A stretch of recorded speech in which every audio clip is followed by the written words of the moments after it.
support you can give them as far as academics go, knowing what's going on. And this is a big step in the right direction. So we do appreciate you coming. My name is Mary Blackburn. I'm the Assistant Principal of Instruction here at Orange County. And this is not about me tonight. This is about these two people right here and your children. Dr. Paige Cole and Mr. Rob McMakin will be doing a presentation telling you all about our 9th grade social studies options. And we will have a little follow-up at the end to let you know what schedules will look like. So if you're curious what it'll look like, we're going to get to that at the end. Right now, just listen to the presentation, absorb everything they have to say, and then we'll give you some options at the end. Dr. Cole. Thank you. Yes, I'm slide. Oh, you're the slide. Yes. I'll wait.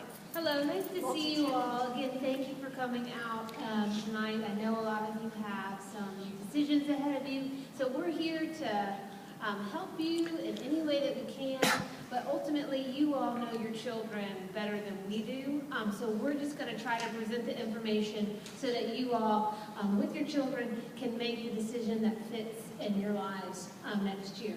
We also have some students with us tonight. I'll just quickly introduce them, or let them introduce themselves. Come on. So these folks are, all three of them, 9th graders, who were taking both AP Government with me and AP Human Geography with Rob McMakin.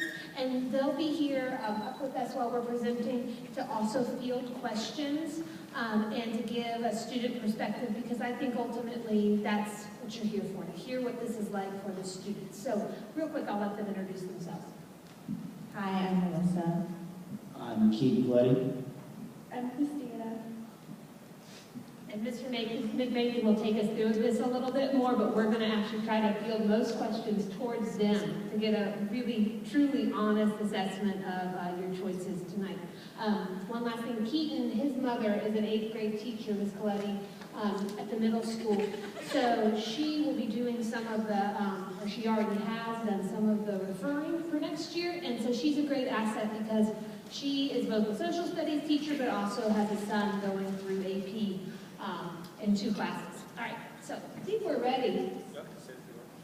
Yes, we'll field stuff to you guys. So first we wanted to just present you with the option that is on the table for everybody, the honors government. And I say it's on the table for everyone because if your child was referred for honors government, I believe you got the letter then that they could opt into this AP. Honors government is the course that is going to be focused on the Georgia Performance Standards under curriculum. You can see that. And it'll fulfill the mandatory Georgia high school requirement for government. The summer assignment, they'll read George Orwell's 1984 and discuss the first day of school. Homework, on average, 30 to 45 minutes per night.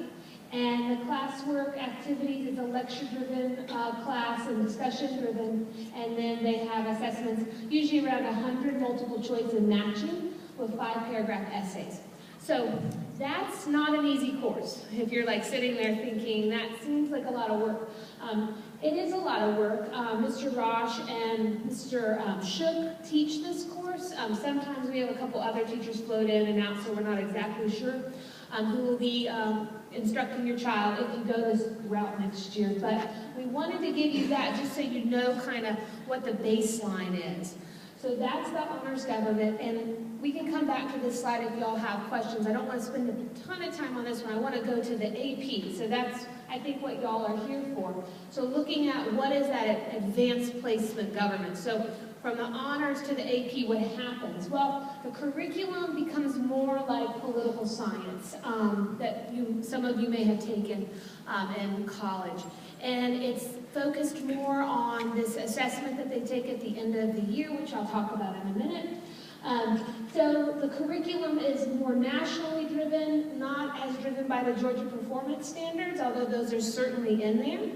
And it's designed essentially by college-level professors, and they recommend textbooks, they recommend where we kind of spend our time. So college-level professors and this national kind of organization, the College Board, are kind of driving, I would say, the instruction as opposed to the Georgia Performance Standards. All right, students will take an exam in May. if they take AP Government, and at that time, they will be assessed in the summer, receive scores that determine if they get college credit. Now, just taking the AP Government class does not gain them college credit. And on a slide in a second, it'll show this, but you will, or they will, receive their high school credit for just taking it, but they have to get a 3, and we can talk about that too, a 3 or above on the assessment to get the credit. So I made a slide that's kind of mirroring the honors government that we talked about already, so you all could kind of think and compare. So the curriculum, as I hit on, instead of GPS, we're going to be more like Political Science 101. It'll fulfill the government requirement for the state, as did the other honors. I'm also going to have them read 1984, George Orwell, and they'll have a concept or a packet of concepts that they'll kind of work through relating to the Constitution. So they'll all be reading 1984, and then if they take the AP, they'll be also getting into the Constitution. Okay. The homework, you'll notice the time does go up. It says 1 to 2 hours per night, depending. So the homework is a little bit heavier load. They don't have AP Government every day, and we'll get into that in a minute. They have honors government in one semester every day, but AP they have every other day. And they could realistically have an hour of homework every night, even though they don't see me every night, depending on how they kind of plan what I give them. All right, their assessments, they always have a similar format because I mirror their assessment at the end of the year. They have a 60 multiple choice question test, and then they answer 4 what are called free response questions, which are short essays. So I prep them for those all throughout the year. Those multiple choice questions aren't just basic recall. They're very conceptual oftentimes, and they require a level of critical thinking. So I want to actually pause. I know I'm throwing a lot at you. I want to pause here and just see if there's any questions on this, but also tell you I'm going to go through the AP test, what the scores mean and what they have to get the college credit, and talk about a couple other things, but just give you guys a minute to think about stuff you would want to ask me, just about the basics before I go on, and I might be able to field some of these guys. All right. So, yes, ma'am. Every other day. Hang on, I'm going to run around. Sorry. I'm going to put y'all on the spot.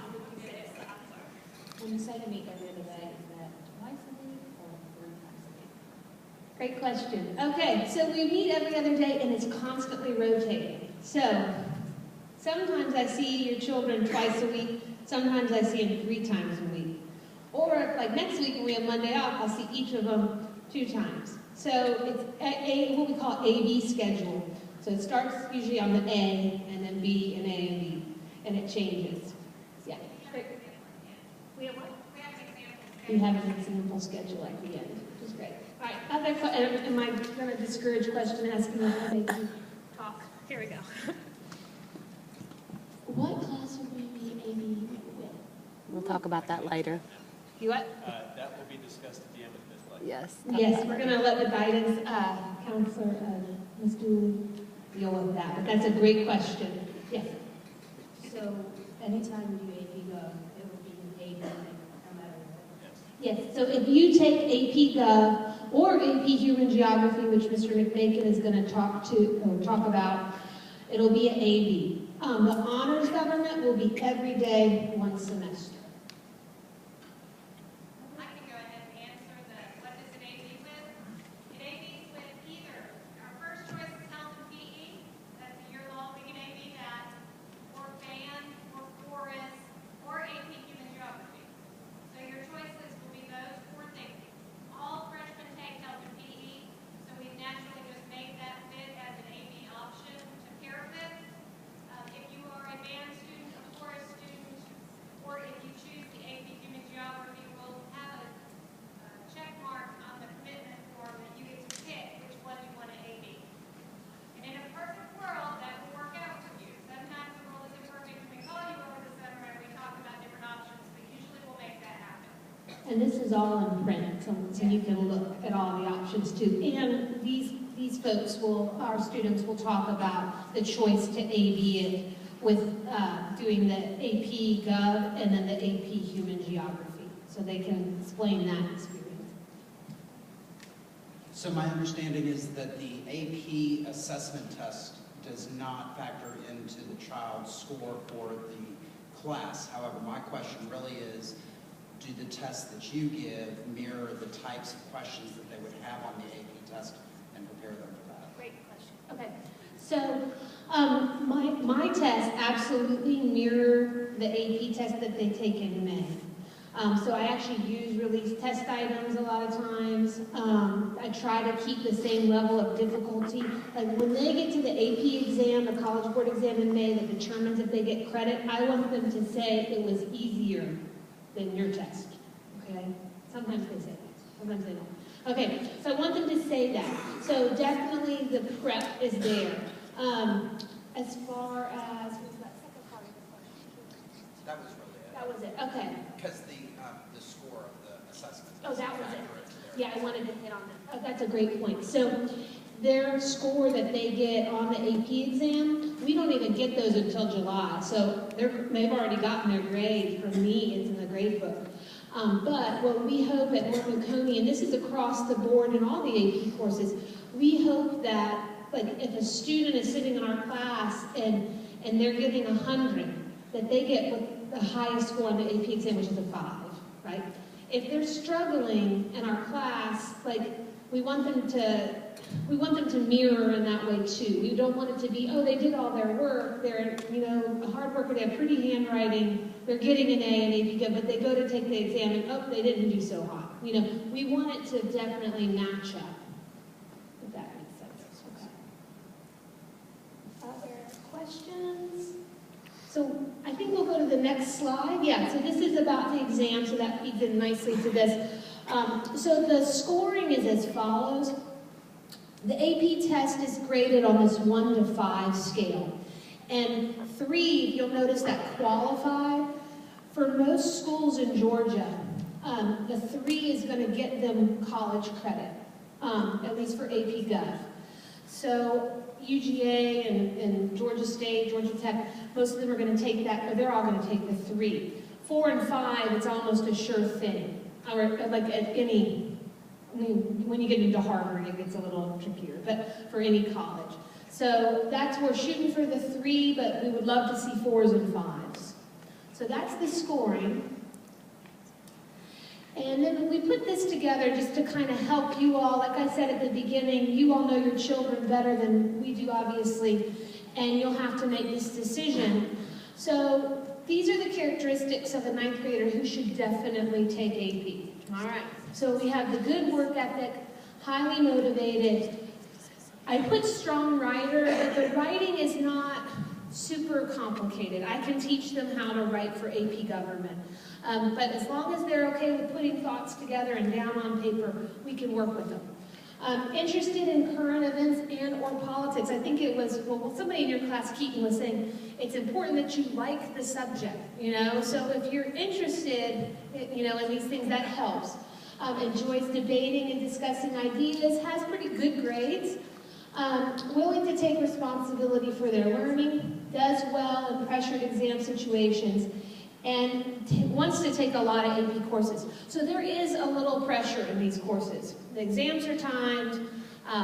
There's a culture of high achievement around the AP classes, and some of that we certainly want and facilitate, and some of that is healthy. Some of it can get a little bit, as you will see, can get a little bit extreme. And so as far as just the kids get really into it, which is great, especially 9th graders. Very motivated, but they've got to, be able to kind of handle a little bit of that. So here's the next slide. Maybe you should think about it. The smart student, and all your children are smart. You're here, okay? The smart students, but they're not super motivated. They struggle with complex ideas. They struggle with timed assessments. Now, of course, if you have, certain qualifications, you can get extra time, but it is tricky, and you could ask Ms. Dooley about this. It is a little tricky to get extra time on these AP exams. They're not very lenient with this. Struggles with memorization. AP Gov has a lot of memorization. Mr. McMakin will talk about human geography, which is more conceptual, but government has vocab. And thinks AP Gov will be good when work and study habits will develop. Like the folks that are like, I'll put them in this class to develop these habits. That can sometimes backfire. Like sometimes that works and sometimes it backfires. So that's kind of a risk. You're hedging your bets on that a little bit, I would say. All right. I think the next slide. So the pros and cons you've got of taking it. You're going to get the 9th grade government requirement by taking this. It does help in their other social studies courses, especially U.S. history, because some of the curriculum overlaps. This is going to free kids up, if they take it in 9th grade, to have room in their schedule to take AP classes, other AP classes later on. They will get study habits. They'll get in this little niche or culture. Like, I think these students can speak to this. You're buddies with your classmates, and they're becoming a tight-knit group, I would say, and they're great kids. And it's the kind of group you want your kids hanging out with, for sure. And then there's opportunities that come up, college credit, etc. The cons, it does take a lot of your time. You have to have a whole year to take it because of the AD. It's a year-long course. And then you've got to pay for the exam, which this year I think is $95 or around there. But we always have money available for that, so that should not be an impediment to taking it. And then the challenge, as a pro and a con. All right, I think that was it. I'm going to give you guys another chance for questions for these guys, and then we're going to move on to the human geography. So, yes, ma'am.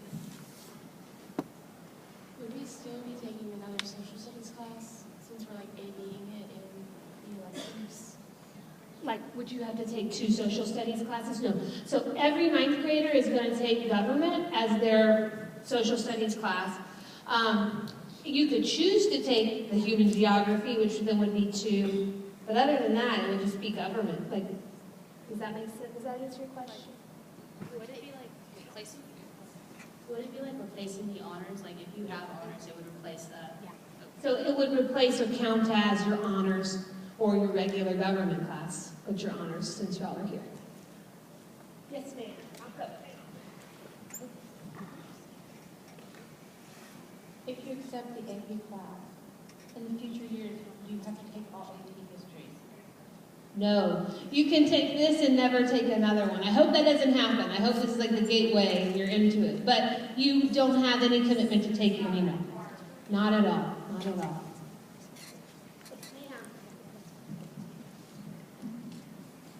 How long do you have to take tests? Great question. There's the 60 multiple choice questions you have 45 minutes for. The essays, in theory, you have 25 minutes per essay. So for 100 minutes, although some of my students are going to call me out as a liar. Okay, because sometimes I'm like, okay, you guys, you're going to get, they'll finish early, so I'll cut them on time a little bit. Sometimes they don't feel like they get enough time. But we're working on it. All right. Other questions? Yeah, so what we've done a couple times is that we've done the multiple choice on one day, and then done the FRQs on the other day. And that's what you're doing for Unit 5. So, okay, so they'll be happy. All right, other questions? Yes. You said that you tried, that usually you mirror the grades in the AP exam and in the class. Does this mean, I mean, these kids are also worried about getting all A's for the 4.0 hope.